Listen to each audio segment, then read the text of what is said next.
Muy bien. Vamos a ver una pequeña introducción al respecto para poder entender esta etapa de la literatura, ¿no? Entonces, podemos recordar en este caso la caída, ¿no?, del Imperio Romano de Occidente. Este hecho trajo como consecuencia el derrumbamiento del sistema esclavista y el establecimiento del feudalismo. El feudalismo en este caso era, la posesión de una gran cantidad de tierra bajo el poder de un señor feudal o que era el que concentraba todo el poder en esa zona. Y los demás habitantes eran, aparte de ser ocupantes, trabajaban para él, ¿ok? Pero era un régimen muy similar al esclavista, porque prácticamente no ganaban nada de todo ese trabajo. Entonces, cuando comienza esta etapa, se cambia el sistema, ¿no? Entonces, el Imperio Romano de Occidente cae y cae el sistema esclavista. Y pasa a otro sistema que era muy similar, solamente que con otra figura. ¿Ok? Entonces aquí el poder pasó en este caso a la nobleza terrateniente, o sea, a la nobleza que de alguna manera dominaba las áreas feudales. A partir de este momento cambian muchas cosas en la pintura, en la música, en la literatura, que fueron utilizadas por la iglesia como medio de sometimiento ideológico. No sé si con ustedes, si la memoria no me falla, o creo que con CEPRE 2, cuando hablábamos con CEPRE 2 fue, cuando hablábamos del origen del teatro español, justamente veíamos de que la iglesia, en este caso, para poder mantener su mensaje dentro de las nuevas generaciones, ¿ok? De alguna manera adopta, o en este caso, se apoya en diversos sistemas de comunicación. Por ejemplo, ¿no?, les decía a los muchachos, veíamos que en este caso el teatro, ¿ya?, fue tomado por la iglesia. Y su única misión era exclusivamente hablar sobre, en este caso, versiones propias de la iglesia, para la redundancia. ¿Ok? No había una búsqueda de la belleza artística, sino simplemente era difundir un mensaje. Entonces las formas eran toscas, o sea, las obras teatrales no eran, se puede decir, eran poco profesionales, ¿ok? Lo único que ahí lo importante era transmitir un mensaje. Entonces, en esta etapa, la iglesia llega a tener más poder. Y ese poder, en este caso, cae sobre diversas artes, como la pintura, la música, la literatura, ¿no? La educación, de igual manera, también fue dominada por la iglesia, la tuvo bajo su control. Entonces, imagínense en ese tiempo, en ese caso, las restricciones que había en el conocimiento. Las obras de esta época eran compuestas en latín, pero a partir del siglo XII, con el surgimiento de las ciudades, serán compuestas en las llamadas lenguas romances, por los juglares, los trovadores y los bardos. Asimismo, resurgieron la música, la pintura y la literatura. Entonces vamos a la primera etapa, o en todo caso vamos a analizar la etapa de la literatura medieval, que va entre los siglos V hasta el siglo XV. La Edad Media se inicia a mediados del siglo V, cuando el Imperio Romano de Occidente, ya entonces en decadencia, es destruido por las invasiones bárbaras. Se prolonga hasta finales del siglo XV, cuando cobra fuerza el fenómeno del Renacimiento y cuando Europa inicia su expansión mundial con el descubrimiento de América. Esa segunda edad de la historia estuvo asignada por el sistema feudal, que genera costumbres, sociales, políticas y maneras peculiares donde además se toma como ideal al héroe. Por otro lado, cabe resaltar que durante todo el medioevo la Iglesia Católica cumplió un papel muy importante. Fue la única institución que realmente unificó al mundo occidental, rigió la cultura y hasta la vida de los hombres de aquella época. Los géneros, en este caso literarios de esta época, eran el género épico, ¿no? En los cuales destacaba los cantares de gesta, que son como una especie de, que son los juglares, las novelas de caballería, ¿no? Entre las obras destacadas tenemos la Divina Comedia de Dante y Decameron de Boccaccio. En el género lírico tenemos la poesía agiográfica, ¿no? Que trataba en este caso sobre los santos, y la poesía de amor cortés, ¿no? Que en este caso las difundían los trovadores. En el teatro, ya podemos destacar los autos sacramentales, ¿no? Que más o menos tuvo su popularidad en el siglo XII. Características de esta etapa, ¿no? Tenemos el teocentrismo, o sea, Dios es el centro de todo. Temática heroica, histórica y religiosa. ¿Ya? De alguna manera, los cantares de gesta, las especies de esta literatura tomaban al héroe como una especie de personaje en el cual tenía la misión, en este caso, de salvar su honor o en todo caso salvar un pueblo. O sea, la idea era, ¿no? O sea, siempre va a haber alguien que en ese caso nos lleve al buen camino. ¿Ok? Después, en esta etapa, la evolución de la lírica va hacia un sentido más subjetivo. Empieza a usarse las lenguas romances. ¿Y quiénes eran las lenguas romances? Las que surgieron después del latín: castellano, italiano, portugués, entre otros. Y en ese caso hay una característica marcada, que era la exaltación de lo nacional o a lo nacional. ¿Cómo se dividía esta etapa? Tenemos primero la Alta Edad Media, de los siglos V hasta el siglo VII. El contexto histórico es que empieza con la caída de Roma Occidental y en el año 711 después de Cristo, en este caso, termina esa primera etapa con la invasión árabe a España. ¿Ya? Era una etapa poco propicia para la creación literaria. Fue unidad de retórica y escolasticismo, ¿no? Que vivía dentro de abstracciones. O sea, no era una literatura tan, se puede decir, o sea, no real, sino que en este caso no era una literatura llana, sino era simbólica. Lo que querías de repente expresar lo tenías que hacer mediante figuras literarias, metáforas. El medioevo, estamos hablando del siglo VII hasta el siglo XIII, ya aquí, por ejemplo, el desarrollo propiamente dicho del medioevo, tenemos el crecimiento del feudalismo y la realización de las cruzadas, ¿no? Que eran movimientos gestionados por la Iglesia Católica para recuperar Tierra Santa en esos tiempos, ¿no? En España, por ejemplo, en la lírica empezaron a popularizarse las jarchas mozárabes en el siglo XI. En la épica, ¿no? Podemos destacar el Mestre de Juglaría, los cantares de gesta. Aquí, por ejemplo, se destaca nítidamente el cantar del Mío Cid en el siglo XII. Y el Mestre de Clerecía, ¿no? De Gonzalo de Berceo en el siglo XIII. En el resto de Europa, por ejemplo, en la lírica, ¿ya?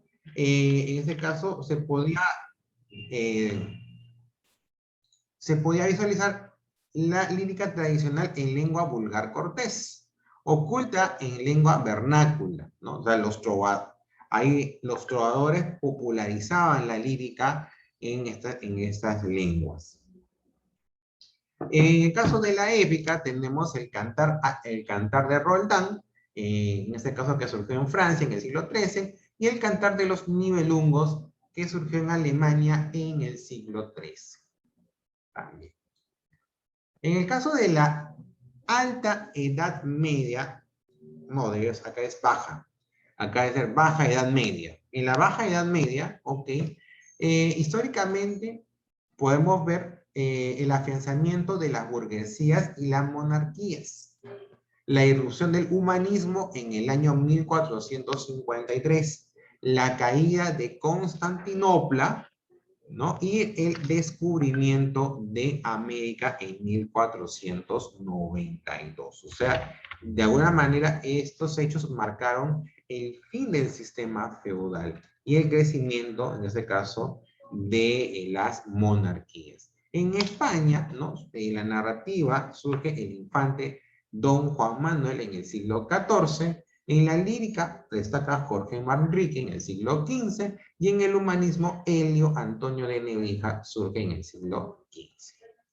En el resto de Europa, siempre España va a la saga de toda Europa normalmente, ya en este caso se visualizaba o se vivía el pre-renacimiento humanista, el pre-renacimiento, perdón, es decir, el humanismo italiano. Ya destacaban autores como Dante Alighieri, Francesco Petrarca y Giovanni Boccaccio. Ya, una de las obras importantes de esta etapa es el Cantar del Mío Cid. ¿Ok? Entonces, vamos un poquito a ver de qué se trataba el Cantar del Mío Cid. Dice, consta de 3 partes: el destierro, las bodas de las hijas del Cid y la afrenta de Cormes. Las acciones se suscitan linealmente y el narrador es omnisciente. Los versos son irregulares, abundan los versos alejandrinos. Presenta tono realista, presenta algunas series gemelas, hace uso de epítetos y realiza descripciones breves. De alguna manera ya hay ciertos elementos de narrativa, ¿no? Recuerdan que el género narrativo viene a reemplazar al género épico, ¿ok? Algunos aspectos puntuales. El tema principal en este caso del Cantar del Mío Cid es el honor del Cid. Temas secundarios: la lealtad, el cristianismo, el amor y la amistad. Personajes: tenemos a los infantes de Carrión, García Ordóñez, Martín Antolínez, Pedro Bermúdez, Raquel, Vidas, Ramón de Berenguer, Yusuf, Búcar, entre otros. Vamos a leer algunas partes del Mío Cid. ¿Ya? Esta primera parte es el destierro. Este es un extracto del destierro del Cid. Dice: cuando el rey Alfonso VI envió a Ruiz Díaz a cobrar las parias al rey de Sevilla, Al-Mutamiz, el Cid, tuvo que enfrentar al rey Almudafar, quien, ayudado por algunos nobles españoles, atacaba al sevillano constantemente. En la lucha, el Cid derrotó a Almudafar y humilló al conde García Ordóñez con la mesada de Barba, con lo que acrecentó el rencor y la envidia de este protector de Almudafar, y en venganza indispuso al Cid ante el rey. Acusado por García de haber robado a la corona, el Cid fue desterrado por el rey, quien le dio 9 días de plazo para abandonar Castilla.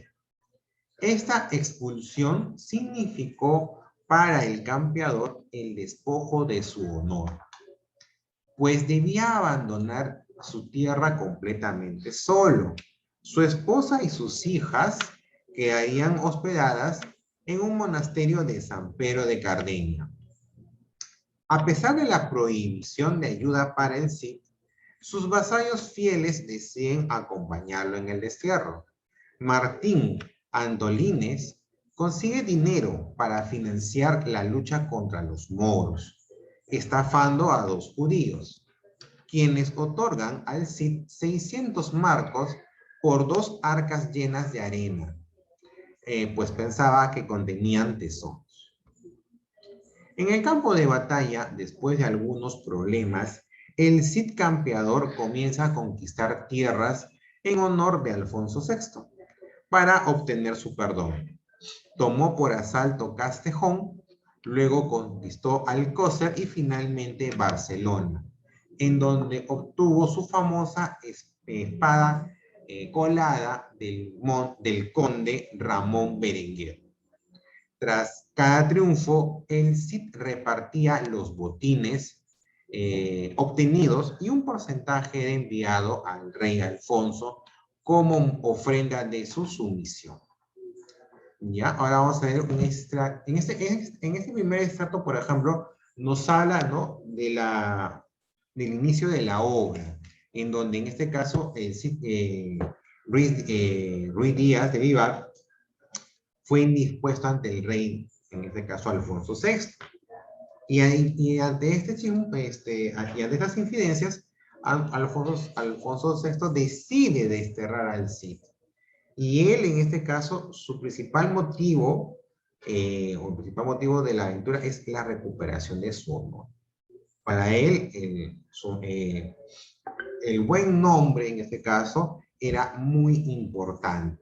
Entonces, emprende, en este caso, una campaña, ¿ok? Emprende una campaña con el fin de volver nuevamente a su lugar de origen y, en este caso, conseguir el perdón del rey Alfonso VI. Esas novelas de caballería, como decimos, una de las características de la literatura medieval, resalta lo nacional. Entonces, recordemos que en ese tiempo España estaba invadida por los moros, o sea, por los árabes, ¿ok? Y de alguna manera, en el desarrollo de esta historia, se exalta en ese caso la necesidad de liberación de España de los moros. Ahora vamos a ver un extracto de las bodas de las hijas del Cid. Convertido en un triunfador, temido por los moros y venerado por sus vasallos, el Cid marcha hacia Valencia, que es el reino más rico de toda la península. Después de 3 años de asedio, Valencia fue conquistada y se obtuvo un botín incalculable. Entonces, Alvar Fáñez de Minaya es enviado con la ofrenda acostumbrada para el rey. Al entregarla, pide perdón para el campeador y el rey Alfonso permite el encuentro del Cid con su familia. Ante esto, los sobrinos de García Ordóñez, los infantes de Carrión, movidos por la ambición, piden al rey que interceda por ellos ante el Cid para que permita el matrimonio con sus hijas. Mientras tanto, en Valencia, el Cid recibe el ataque de Yusuf, rey de Marruecos, que pretende recuperar los dominios árabes. Después de la victoria, el campeador envía nuevos presentes al rey Alfonso, quien, emocionado, propone una entrevista entre ambos. Allí se encuentran a orillas del Tajo y se reconcilian. Y entonces el rey pide al Cid sus hijas para los infantes de Carrión. El Cid aceptó solo porque el rey, su señor, se lo pedía, pues no confiaba en los sobrinos de su peor enemigo. ¿Ok? Y luego viene la afrenta de Corpus, la última parte de cantar de gesta. Establecido en Valencia con toda su familia, el Cid recibía constantemente regalos de los árabes, ya sometidos por su fuerza. En una ocasión recibió un león que, por un descuido, escapó de su jaula y asusta a los vasallos, principalmente a los infantes, que así dieron a conocer su cobardía. La furia del Cid se convirtió en felicidad cuando supo que el rey Búcar de Marruecos se marchaba sobre Valencia para enfrentarlos. El campeador y sus hombres celebraron la victoria por adelantada, mientras los infantes regían el combate. En este enfrentamiento, el Cid obtuvo la espada tizona y se reconcilió con sus yernos por una trampa de Fernando González, para lo cual fue ayudado por Pedro Bermúdez. El campeador, en el colmo del triunfalismo, piensa conquistar Marruecos atravesando el océano. Los infantes de Carrión, después de recibir las espadas de su suegro, siguen resentidos y, en venganza, ultrajan a sus esposas en el Robledar de Corpes, cuando viajaban a Carrión. Este ultraje significó para el Cid la segunda pérdida de su honor, y entonces reclamó airadamente al rey, quien convocó a una asamblea. Martín Antolínez, Pedro Bermúdez y Muñoz Bustíos retaron a los infantes de Carrión y al tío de estos, Azur González, respectivamente a duelos a muerte, denominados juicios de armas. Antes de finalizar la asamblea, llegaron dos emisarios reales. Uno venía de Navarra y el otro de Aragón. Llegaron con el encargo de solicitar las manos de las hijas del Cid en matrimonio por parte de sus amos, los infantes de aquellos reinos más ricos y más importantes que Carrión. Las bodas se realizaron después de que los vasallos del Cid derrotaran a los cobardes infantes en su propia tierra.